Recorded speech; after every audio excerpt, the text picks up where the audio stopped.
समझता हूँ कि ये जॉब हंटिंग का एक वन ऑफ द मेन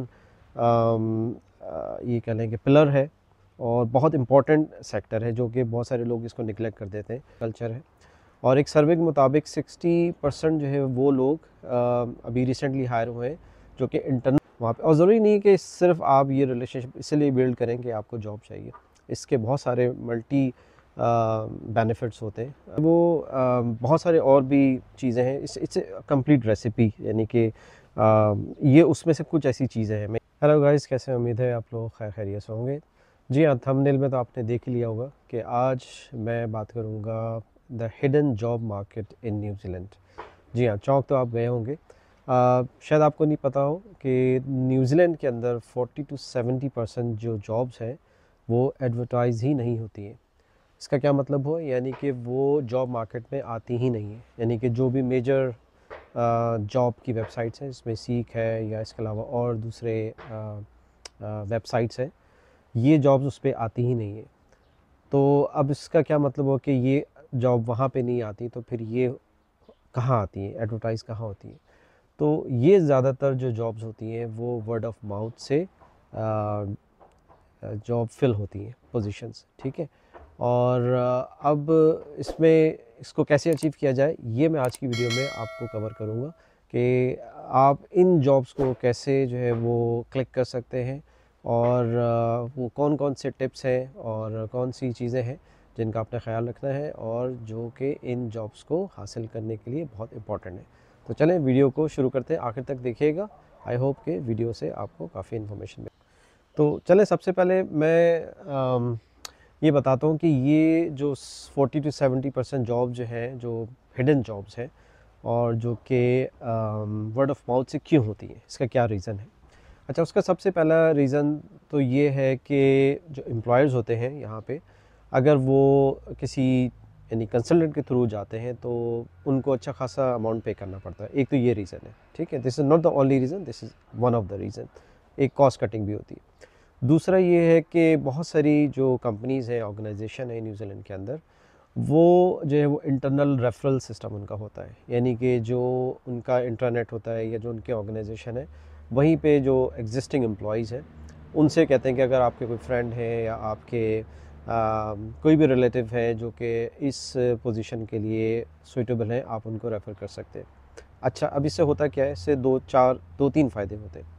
एक तो ये है कि उनका जो टाइम बच जाता है, इसलिए कि अगर वो मार्केट में डालेंगे तो 100 एंड 200 सीवीज़ आ जाएंगी। उसको शॉर्टलिस्ट करना वो भी जो है वो एक अच्छा खासा काम होता है। अब इससे क्या होगा कि रेफरल से जो है वो टू द पॉइंट, यानी कि शॉर्टलिस्टेड ऑलरेडी फ़िल्टर्ड होके सीवीज़ आएंगी उनके पास। अच्छा, तीसरा पॉइंट ये है कि इससे फ़ायदा ये होगा कि जो इंटरनल रेफरेंस से आएंगी तो ऑलरेडी कोई ना कोई एग्जिस्टिंग एम्प्लॉई, उसका कोई फ्रेंड होगा या उसका कोई रिलेटिव होगा या उसको वो जानता होगा। तो न्यूजीलैंड के अंदर बहुत सारी जो ऑर्गेनाइजेशन है, ये नॉर्म है कि वो चेक करते हैं कि भाई आपका बैकग्राउंड क्या है, आपने कौन कौन सी ऑर्गेनाइजेशन में काम किया है, क्या एक्सपीरियंस है आपका। तो ये सारी चेक जो है वो ये भी बाईपास हो जाते हैं। बाईपास से मुराद ये है कि फ़ास्ट पेस में चले जाते हैं, बजाय इसके कि वो एक ऐसे बंदे को हायर करें जिसका बैकग्राउंड उनको नहीं पता हो, या फिर वो रेफरल पे जाएंगे तो एक अच्छा खासा लंबा प्रोसेस होता है। तो एक तो ये बात हो गई इंटरनल रेफरेंस की। दूसरा ये है कि चूँकि एक आप ऑर्गेनाइजेशन में काम कर रहे हैं, तो जो एग्जिस्टिंग एम्प्लॉई है वो रेफ़र किसी को भी करेगा तो ऑलरेडी वो उसको एग्जिस्टिंग कंपनी के बारे में या कल्चर के बारे में बता देगा, तो उसको भी एक आइडिया हो जाता है। तो उससे होता क्या है कि जो नए कैंडिडेट अप्लाई करते हैं वो मेंटली प्रिपेयर होते हैं, उनको भी पता होता है कि ऑर्गेनाइजेशन का क्या कल्चर है। और एक सर्वे के मुताबिक 60% जो है वो लोग अभी रिसेंटली हायर हुए हैं जो कि इंटरनल रेफरल से आए हैं। तो ये भी एक यानी कि इसका प्रूफ भी है कि जो इंटरनल रेफरल से जो लोग हैं वो ज़्यादा हायर हो रहे हैं एज़ कम्पेयर टू अगर वो ओपन मार्केट में वैकेंसी डालते हैं। तो अब बात कर लेते हैं कि स्ट्रेटजी क्या होनी चाहिए, ये जो हिडन जॉब्स हैं इनको कैसे हासिल किया जाए। तो इसमें सबसे पहले जो है वो आपको, मैं भी डिटेल में बात करूँगा कौन कौन से पॉइंट्स हैं, लेकिन मैं एक ओवरव्यू आपको दे दूँ। तो इसमें की पॉइंट जो है वो आपकी नेटवर्किंग है। यानी कि जितनी ज़्यादा नेटवर्किंग आपकी होगी, जितने ज़्यादा लोगों के साथ आपके कनेक्शंस होंगे, उतना ही ज़्यादा चांस होगा आपको इस तरह की जॉब हासिल करने के लिए। ठीक है, तो अब उसमें कौन कौन से पॉइंट्स हैं वो मैं आपको वन बाय वन जो है वो बताता हूँ कि आपकी स्ट्रेटजी क्या होनी चाहिए इस तरह की जॉब हासिल करने के लिए। अच्छा, तो अब बात कर लेते हैं, इसमें 4 पॉइंट्स हैं जो कि आपको उसका ख्याल रखना है और जो कि पार्ट ऑफ द स्ट्रेटजी है। तो नंबर 1 तो नेटवर्किंग ही है। जैसे मैंने आपको बताया कि आप नेटवर्किंग जितनी करेंगे उतने चांसेस आपके बढ़ेंगे। और वो आप कैसे नेटवर्किंग करेंगे, उसमें ये है कि जो भी सोशल मीटअप्स हैं, कॉन्फ्रेंसेस हैं, कम्युनिटी गैदरिंग्स हैं, उसके अंदर आप जाएँ, उनको अटेंड करें और वहाँ पे अपने को इंट्रोड्यूस करें अगर आप जॉब सर्च कर रहे हैं। और कोशिश करें कि एकदम टू द पॉइंट नहीं आए, आप जो है वो just be part of the discussion और ग्रेजुअली जो है वो अपने को इंट्रोड्यूस करें और ख़ुद सामने वाला जो है फिर आपसे फर्दर सवाल करेगा, अच्छा आप कहाँ जॉब तलाश कर रहे हैं, आपका क्या बैकग्राउंड है। तो उसमें क्या होगा कि वो कोई ना कोई किसी फ्रेंड को जानता होगा या कोई वैकेंसी उसको पता होगी तो वो आपको रेफ़र कर देगा या एटलीस्ट आपको वहाँ से कोई लीड मिल जाएगी। सेकंड इसमें है कि सोशल मीडिया यानी कि लिंक्डइन, आपका लिंक्डइन पे आप एक्टिव हों, लिंक्डइन की प्रोफाइल आपकी अच्छी होनी चाहिए, वहाँ पे नेटवर्किंग करें, लोगों के साथ मैसेजिंग करें। और वही अगेन बात ये कि बिल्कुल ये नहीं लिख देंगे मुझे जॉब चाहिए और प्लीज़ हेल्प मी, इस तरह नहीं, पर बी प्रोफेशनल। आप डिफरेंट तरह से जो है वो कनेक्शन बना सकते हैं और जो आपकी फील्ड के लोग हैं उनसे कनेक्ट होने की कोशिश करें। थर्ड इसमें कि डायरेक्ट आउटरीच भी कर सकते हैं, कंपनीज़ को आप डायरेक्ट पर्सनलाइज ईमेल भी कर सकते हैं, मैसेज कर सकते हैं। और वही बात है कि मैसेज या जो भी ईमेल है आपका वो प्रोफेशनल होना चाहिए, वो ऐसा नहीं हो कि बिल्कुल जो बंदा जो है पीछे पड़ जाता है। आप उसमें यकीनन मेंशन कर सकते हैं you are looking for job in such and such, जो कवर लेटर वगैरह आप अटैच कर सकते हैं, इनफॉर्मल मैसेज भी आप लिख सकते हैं। लास्ट इसमें 4 जो है वो बिल्डिंग रिलेशनशिप। सो बिल्डिंग रिलेशनशिप अगेन इसका मतलब ये नहीं है कि आप बिल्कुल जो है वो जॉब हंटिंग के लिए निकल पड़े, उसमें जो है वो वही कनेक्शन वाली बात है। It's more related to how you present yourself with others.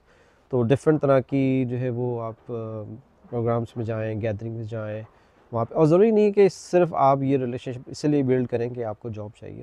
इसके बहुत सारे मल्टी बेनिफिट्स होते हैं लॉन्ग टर्म में। जॉब तो आपको खैर मिल ही जाएगी, वो ऐसा कोई मसला नहीं है, लेकिन ये कि I think building relationship in your area, और अगर आपके एरिया में ना भी हो, मतलब डिफरेंट आप फील्ड के लोगों से भी मिल सकते हैं और वो भी आपको फ़ायदा कहीं ना कहीं पहुंचाएगा। चलें, ये तो कुछ ऐसे पॉइंट्स थे जो कि जो मुझे समझ में आया और जो मैंने रिसर्च किए इस हवाले से कि आप जो है वो इस तरह की जो हिडन जॉब्स हैं जो कि एडवर्टाइज़ नहीं हो रही हैं उनको कैसे जो है वो अप्रोच कर सकते हैं।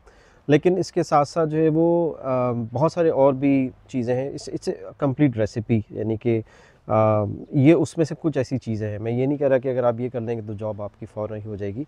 ज़ाहिर सी बात है उसके अंदर आपका एक्सपीरियंस, आपकी क्वालिफ़िकेशन, उसमें आपकी डॉक्यूमेंटेशन, कवर लेटर, सीवी आपकी प्रेजेंटेशन, आपके इंटरव्यू के अंदर जो है वो आप कैसे जवाब देते हैं, सारी चीज़ें। तो ये सब चीज़ें जो है वो कंप्लीट एक रेसिपी और एक कंप्लीट फार्मूला जो है वो जब पूरा मीट करेगा तो ही आपकी जो है वो जॉब हासिल करने के अंदर जो है वो हेल्प होगी। लेकिन वही बात है कि कहीं से तो आपने स्टार्ट करना है। तो आई थिंक मैं ये समझता हूँ कि ये जॉब हंटिंग का एक वन ऑफ द मेन ये कह लें कि पिलर है और बहुत इम्पॉर्टेंट सेक्टर है, जो कि बहुत सारे लोग इसको निगलेक्ट कर देते हैं। तो यकीनन आप सीक पे भी अप्लाई करें, जो दूसरे जो प्लेटफॉर्म है उस पर भी अप्लाई करें। लेकिन वही बात है कि सम टाइम जो है वो आपको ये देखना पड़ता है कि आप हार्ड वर्क तो कर रहे हैं, आप सर्चिंग तो कर रहे हैं, लेकिन वो searching according to the requirement भी होनी चाहिए। ठीक है ना, हर कंट्री की मार्केट डिफरेंट है, हर कंट्री का जो सोसाइटी का नॉर्म है वो डिफरेंट है। मे बी अमेरिका के अंदर, कनाडा के अंदर डिफरेंट हो, बट न्यूजीलैंड का जो मेरा अपना एक्सपीरियंस है मैं उसकी बेस पे आपको बता रहा हूँ कि ये बहुत इम्पॉर्टेंट है ये सारी चीज़ें जहन में रखना। और जब आप जॉब अप्लाई कर रहे हो, इसलिए कि अक्सर मुझे बहुत सारे मैसेज आते हैं और लोग कहते हैं कि यार हम तो सीख से अप्लाई कर रहे हैं और हमें कोई जवाब नहीं आ रहा। तो उसमें मोस्ट ऑफ़ द टाइम यही हो रहा होता है कि ये जॉब्स ऑलरेडी फिल हो चुकी होती हैं थ्रू इंटरनल रेफरल्स, और वो बस सीक पे ऐसी डाल देते हैं सम टाइम।